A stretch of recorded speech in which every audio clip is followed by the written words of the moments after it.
কালবেলা boycott boycott boycott boycott boycott Kalbela boycott boycott boycott Kalbela boycott Kalbela boycott. Naogaon textile institute ও অধ্যক্ষের বিরুদ্ধে কালবেলায় প্রকাশিত নিউজের প্রতিবাদ জানিয়েছে শিক্ষার্থীরা, বিক্ষোভ করেছে। বিস্তারিত দেখুন নওগাঁ থেকে সাইদুল ইসলাম হেলালের তথ্যচিত্রে।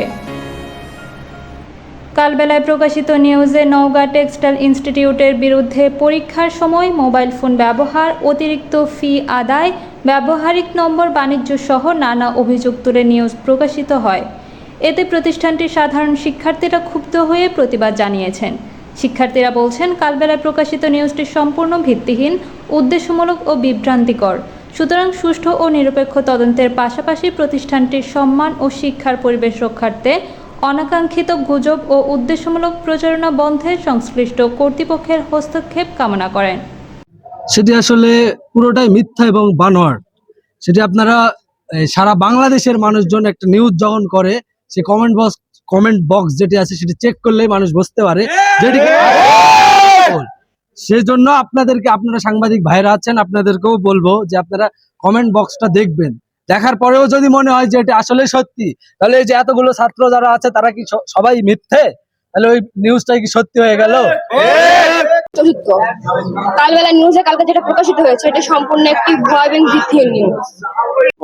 আচ্ছা, ধন্যবাদ আপনাকে।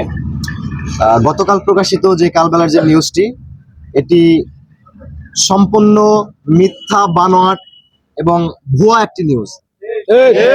কারণ আমাদের এই প্রিন্সিপাল স্যার থাকা অবস্থাতে এখন পর্যন্ত এরকম নকল দিয়ে পরীক্ষা দেওয়ার মতো কেউ এখানে আছে বলে মনে হয় না।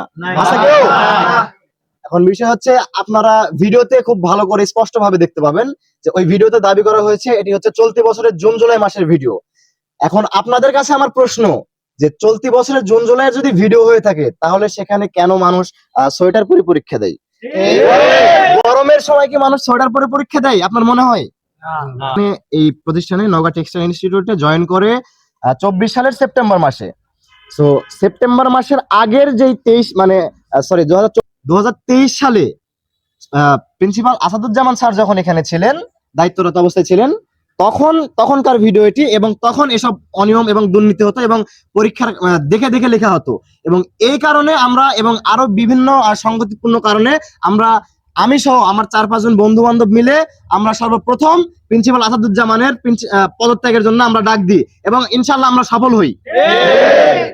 এবং এই প্রিন্সিপাল স্যার এই প্রতিষ্ঠানে আসার পর থেকে বিভিন্ন রকম দুর্নীতি, অনিয়ম এবং বিভিন্ন রকম হোস্টেলে মাদক থেকে শুরু করে কলেজের বিভিন্ন রকম সমস্যার সমাধানে তিনি সার্বিকভাবে সহযোগিতা করেন। যেমন ল্যাব বন্ধ ছিল, লাইব্রেরি বন্ধ ছিল, এবং ঠিকমতো অনিয়ম হইতো, ক্লাস হইতো না। উনি নিজে কিন্তু এখানে টিচার সংকট থাকার কারণে উনি নিজে প্রত্যেকটা ক্লাসে গিয়ে গিয়ে খোঁজ খবর নেন, এবং উনি নিজে হচ্ছে 4টা থেকে 5টা করে উনি নিজে ক্লাস নেন।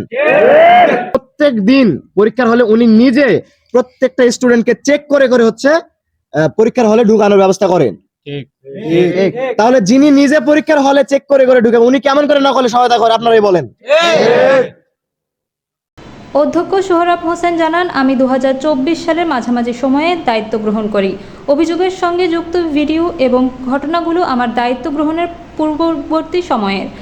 ভিডিওর সময়কাল ও বাস্তবতা যাচাই না করে আমাকে হেয় করার অপচেষ্টা চলছে। একটি প্রভাবশালী মহল রাজনৈতিক প্রভাব খাটিয়ে প্রতিষ্ঠানের নিজেদের নিয়ন্ত্রণ বজায় রাখতে চায়।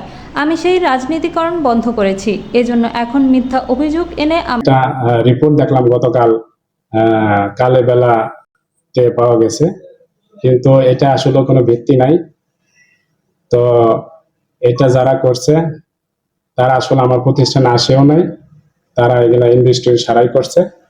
তো এটা আসলে জুলাইয়ের চেতনাকে যারা ধারণ করতে কষ্ট পাচ্ছে তারা এটা করছে। আমি এটা তীব্র প্রতিবাদ জানাই, এবং যারা এটার সাথে সম্পৃক্ত তাদের সুষ্ঠু তদন্তের মাধ্যমে বিচার দাবি করছি। শীতকালীন পোশাক পরে তারা পরীক্ষা দিচ্ছে, আসলে এটার সাথে একটা সাংঘর্ষিক। তো শিক্ষার্থীদের সরকারি নিয়মের বাইরে আমরা কোনো অতিরিক্ত ফি নেই না। যারা এটা করছে অবশ্যই আমাদের প্রতিষ্ঠান এবং আমার ব্যক্তিগত ইমেজকে নষ্ট করার জন্য করছে। আমি এর প্রতিবাদ জানাই।